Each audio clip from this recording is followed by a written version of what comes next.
What's up everybody, Super Dorks fan here for Mini Weekly Update number 19 on this Friday. So, what's new with the Mini? Well, first thing is there is something new, and that is that something else failed this week. And I know, before you start jumping up and down, screaming and shouting about how I shouldn't have got the Mini, it's covered under warranty, didn't cost me a cent, it was just mild inconvenience, but actually huge shout out and thanks to Mini of Pittsburgh for being so flexible and hooking me up right away. So basically, here's what happened. My water pump failed. So I pulled in, I think it was Wednesday night, I pulled into my driveway after hanging out with my girlfriend, and I noticed there was these drops on the driveway, and it was like a black watery substance that had slightly oily residue on my fingers after I touched it, but it wasn't oil.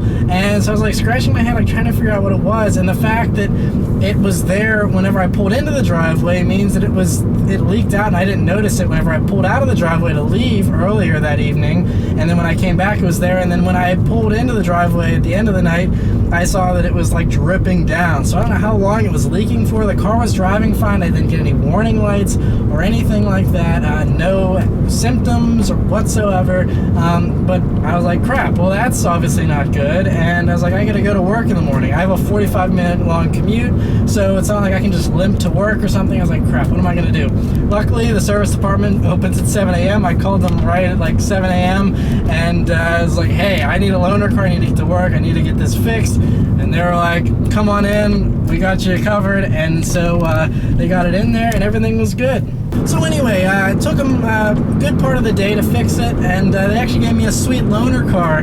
It was a Mini Cooper S Coupe, and I posted up about this on Facebook and Twitter, so thank you to everybody that follows me on there and was giving me some ideas. A few people actually mentioned might be something with, you know, power steering fluid, or might be the water pump. There was some ideas being thrown around, and I appreciate that. I enjoy, because some of you guys know more about cars than I do, so I appreciate all the opinions. And so yeah, that's the one thing. If you only watch the videos, you're kind of missing out. I mean, I post up a bunch of stuff on Facebook, Twitter, Instagram. I tease stuff, talk about stuff, all that kind of good stuff. So definitely go follow me. You know, Twitter, it's at Super Dorks Fan, and on Instagram, I'm at BRZ Fan, and obviously Super Dorks Fans car channel is what it's called on Facebook.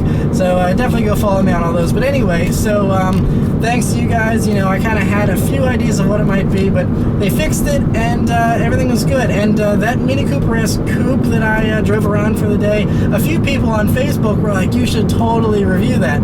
I already reviewed my friend's 2010 Mini Cooper S, and it's one of the least popular reviews I've ever done. I think it might have like 15,000 views or something. So I'm not going to do another Mini Cooper S review because clearly it's not a car that people are interested in. And so I did do a thing. I'm going to be doing a new type of video because I do drive different cars just for short distances every once in a while. I don't have time to do a full-on review of it. So I'm going to do a new video series that's a little bit more raw, and it's just going to be called Quick Drive, and I'm just going to throw the camera up on the windshield and just talk. No fancy opening sequences or long videos, just be short little blurbs. But I think that'll, because a lot of you guys still wanted to hear my opinion of how it compares to my car, and so that'll be going up probably on Monday. Speaking of future videos though, I got all kinds of sweet stuff in the works. I've been filming a lot more reviews here recently, trying to do a couple every week, and so I got some sweet stuff coming. If you follow me on Instagram, like I said, I actually teased one car that'll be coming in 2 weeks. I got another really sweet car coming next week. 2 weeks, I got another really sweet car, and 3 weeks from now, I have a car that's kind of obscure and somewhat rare, but some of you guys have requested, and I don't think there's any real good reviews of it on YouTube. So that'll be an exciting video, and hopefully help some of you guys out that were considering this car. So just like teasing you guys, dropping little hints here and there. So 3 really cool reviews coming up. I got a bunch of other stuff planned. It's going to be an awesome fall, guys. So definitely stay tuned for all that stuff. But yeah, so everything's good with the Mini again. And so yeah, on that note, I'll send it back to me at the news desk for this week's news. Right, for this week's news. The first thing is Ferrari officially revealed the 458 Speciale A, which is stands for Aperto, which is open air. This is their convertible Speciale I've been talking about for the past few weeks now. It looks really awesome and yellow with this striping scheme, the way they have it. Just looks really awesome. It's the fastest convertible Ferrari they've ever made, and that's going on my wish list of cars. It's amazing and exactly my idea of a perfect drop-top Ferrari. That thing is just so sick. Next next is Lamborghini. You know how they're going to be debuting their new 2+2 concept probably here on October 2nd. We were teased last week with a silhouette picture, and that's all we know so far. But now they've copyrighted the name Asterion, and there's also a new logo, which gives us some clues about this upcoming car. First, Asterion, it's a creature from Greek mythology that combines its part bull and part man, so I'm guessing this is going to be a more refined beast of a Lamborghini. But the interesting thing is the Asterion logo has a little thunderbolt through it. So some people are thinking that this is going to be a hybrid. That's a very logical deduction. Probably will be if they're going for a more comfortable, refined Lamborghini that you can drive through the city, you know, on full electric power. Obviously, with all of Audi's technology they can use, this is going to be a pretty good hybrid, I'm sure. And I'm sure that's what this is going to end up being. Hopefully, it still has an amazing powertrain to go along with it. And I'm sure Lamborghini won't let us down. But very interesting to see that that's going to be a hybrid. I was not expecting that. Right, and so for some Mustang news, this past week, all of those that are fortunate enough to be in the press car realm, that get to test all these press cars and go on all these wonderful trips to review cars, they all were treated to the 2015 Mustang out in California. They were all driving them around, and Road and Track, one of their writers, he actually pulled the fuse on the Mustang Ecoboost, the one that controls the stereo, and the engine went quiet as well, which means there's this revelation that the Ecoboost version of the Mustang has a fake engine soundtrack. Now they've contacted Ford, and the guy that tuned the sound of the Ecoboost Mustang says that it's not totally fake. It's not like the BMWs that are playing an audio recording.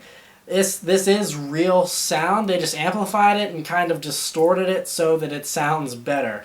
So it still is basically fake, but at least it's based on something real and it's actually being generated in real time. This isn't just, you know, turning on a CD like BMW is and just playing some nice sound through the stereo.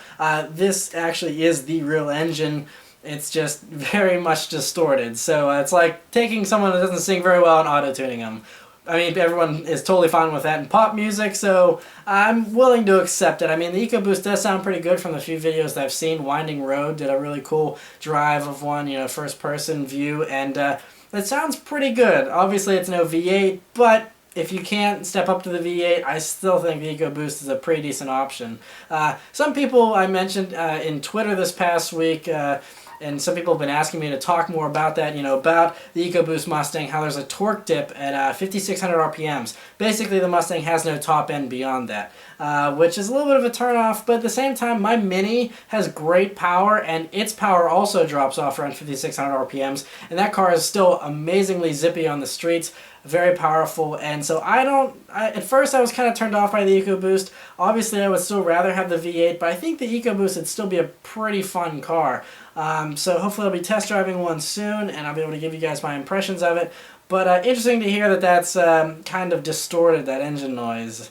Other 2015 Mustang news is that Saleen, they've revealed their S302, their, you know, souped up 2015 Mustang, and they say it's going to have as much as 640 horsepower depending on what modifications you get for it. And it looks pretty cool from the one shot that they released.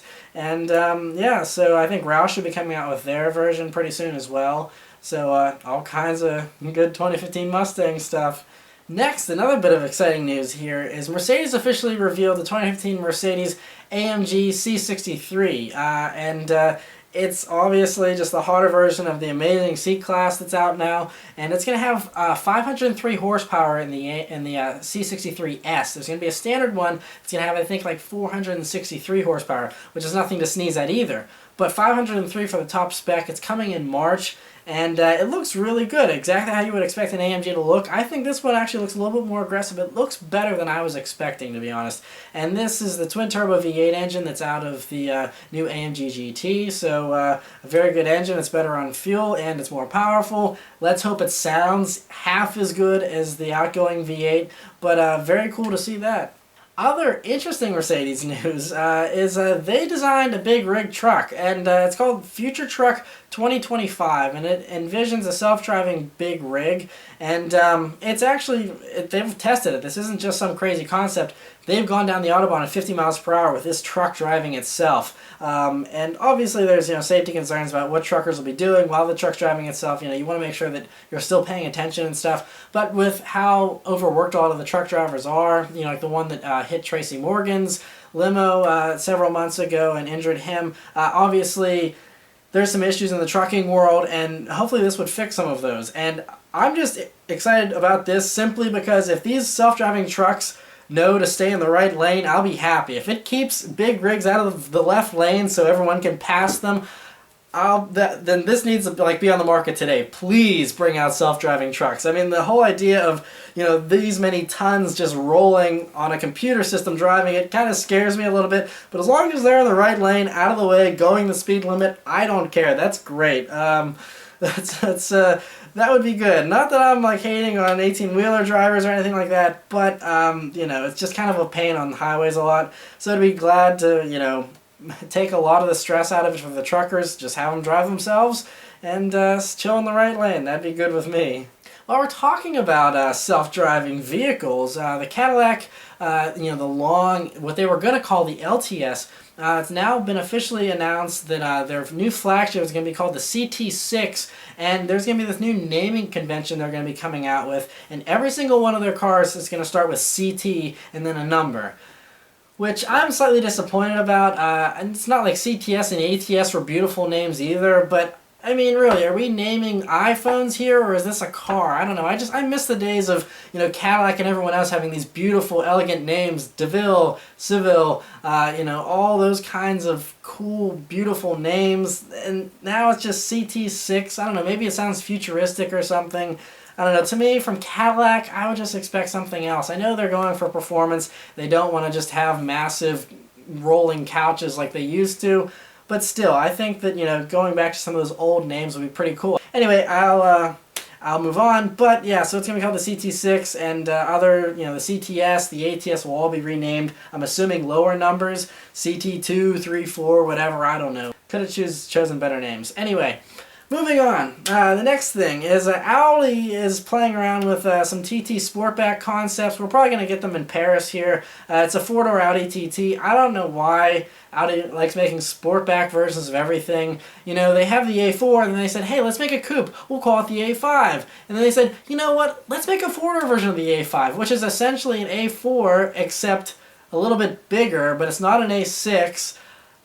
The way the Germans are doing their model lineups, it's just extremely confusing. BMW is just as bad in my opinion. Mercedes is the only one right now that's not doing a million variations of every single car. But so we're going to be getting a four-door TT apparently, and I don't know how that's going to differentiate from the S5 Sportbacks and the A4 and the A3, and makes my head spin. Anyway, we're getting that.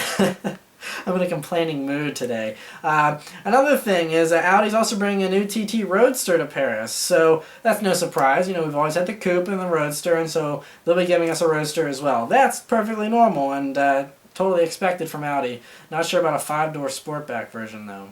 In other Volkswagen Group news, Volkswagen has revealed a Golf Alltrack, which they're going to be debuting at Paris, which is a four-door Golf that's slightly lifted and has some body cladding on it. So if you're thinking Subaru Outback ripoff, you're right. That's exactly what I think they're going after. Subaru sales have been just exploding, and Volkswagen has been dwindling over the past year. They're just doing abysmal this year. I don't know what's up with Volkswagen, but yeah, they just cannot sell cars. So hey, if you can't beat them, join them, right? So they're just going to go and try and copy the Outback and do some mild adjustments to the Golf and call it the Alltrack. So, I think Audi's, experimented around with this kind of stuff with the A4 used to have their lifted versions of the A4 and stuff. So I guess this is Volkswagen's version. Other Volkswagen news, another thing I'm going to complain about, sorry about all this complaining, Volkswagen, they're coming out with a Beetle Classic, which is going to be priced from around $20,000. And Classic, I like retro stuff, sweet. It's going to be a retro version of the Beetle. And it looks cool. It has a two-tone interior. It has the old-fashioned style hubcaps and a few other retro cues. Yeah, it's a good value, too. $20,000, you get the navigation, all that kind of stuff. But here's the downer. It comes in white, black, or silver. Retro? That's not retro. I mean, if you look at, I think Jalopnik actually wrote about this. If you look at the color palette for Beetles in the 50s, 60s, and 70s, it was every single color of the rainbow. And that was the beautiful thing about cars back in the classic time period that this is harkening back to, is they all were so bright and colorful. And even the standard Beetle comes in, you know, baby blue, yellow, red. They have colorful Beetles. So I don't know why the retro version would have the least retro colors of all. I don't know. Just something doesn't add up in my brain. I don't know. Maybe this is part of why Volkswagen is struggling to sell cars. I don't understand that at all. Someone should tell them that they need to do bright colors. Next is Subaru has officially updated the 2015 Impreza. And I'm sorry, I'm going to complain again. They've made it uglier. So the front end now has these weird chrome fangs that, I mean, just make it look kind of odd to me, and it doesn't really look much better. They've updated the interior with the color screen in the middle of the gauges like the WRX has, and it has a 7-inch touchscreen head unit that's all new since everyone hated the previous generation touchscreen like the one in the BRZ. So they've updated that, which is good. So it has a new head unit, but the car isn't any easier on the eyes. So, yeah, just, I don't know. Oh well. Next is Jaguar is working on the next-gen version of the XF, which obviously now that they've just debuted the XE, the XF is due for an update, and I'm sure it'll borrow some of the same styling characteristics as the XE. From the spy shots here, it looks like it, you know, is going to be doing that, you know, a little bit more aggressive looking. Nothing too wild, though. I think they're sticking with a pretty conservative design. Hopefully it looks a little bit more extreme, though. I think the grille is a little narrower than it was before. So, yeah, cool to see that.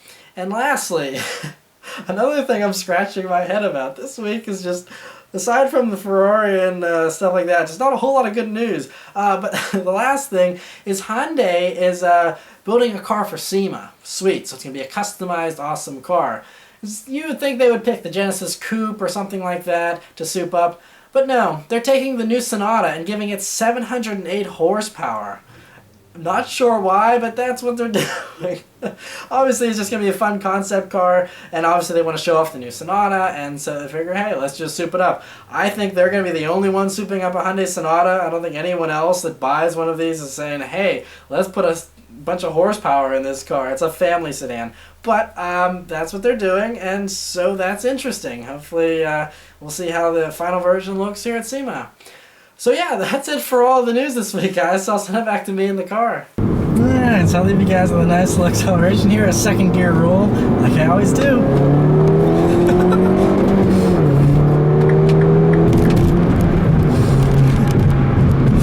This thing is quick. Like I said, just loving the torque from the turbo. So yeah, thanks for watching, guys. I'll see you next week. Take care.